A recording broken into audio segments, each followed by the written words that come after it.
Welcome back. Second half of the show is live and underway. Jeremy Pruitt joining us in the first hour. Very good conversation with him. Let's get some more calls here and check in with John in Florida. Hello, John. Welcome to the program. Paul, we are singing on Rocky Top, and it feels good, my friend. Oh, it does. Wish I was on old Rocky Top right now.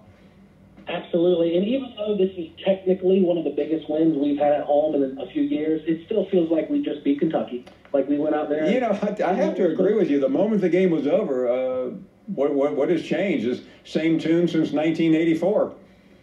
It really is, and it felt great. But the reason why I'm calling you, Paul, is this. I know it's still Jeremy Pruitt's first year, but I'm trying to look 5, 10 years in the future.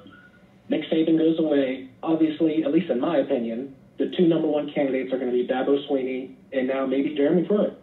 What does Tennessee have to do to keep Jeremy Pruitt? Or, I mean, if Bama calls and says, is it almost like Bear Bryant, is Jeremy Pruitt just going to say, well, Mama calls and he's gone? So, I mean, let me say this, John. It's impossible to answer that right now because 3-4 years from now, Jeremy Pruitt may be rocking and rolling in Knoxville, and who's to say that he would take that?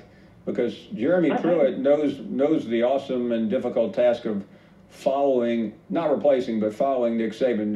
Dabo Swinney is better suited right now because he's won a title, and even though he has the probably one of the ideal jobs in America, he could still be talked into it. Jeremy Pruitt could as well, but I just think you have to tell me when that time is and really what the circumstances are of Saban leaving. If he's leaving after 4 straight national championships, nobody will want the job.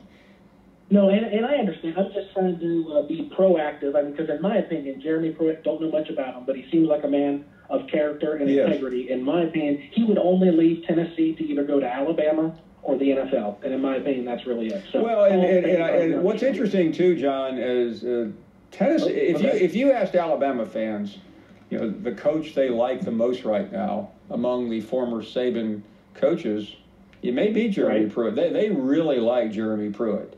They do not like Kirby Smart. No, I love, and just like on Twitter, I'll see pictures on Twitter, and it's funny because he's there with Bob Kissling.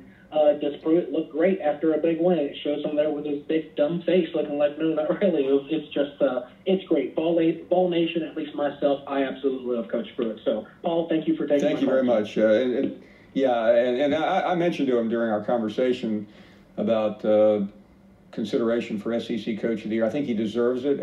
I don't think you should vote yet because the season's not over. But should he get to a bowl game, and I think that's pretty likely, he would be tough to beat. Now SEC Coach of the Year is a little bit deceiving. The candidates would be Ed Orgeron, Mark Stoops has done a phenomenal job, Jeremy Pruitt, and there's somebody else who probably really does deserve it, but he's not going to get it because he never gets it. And that would be me.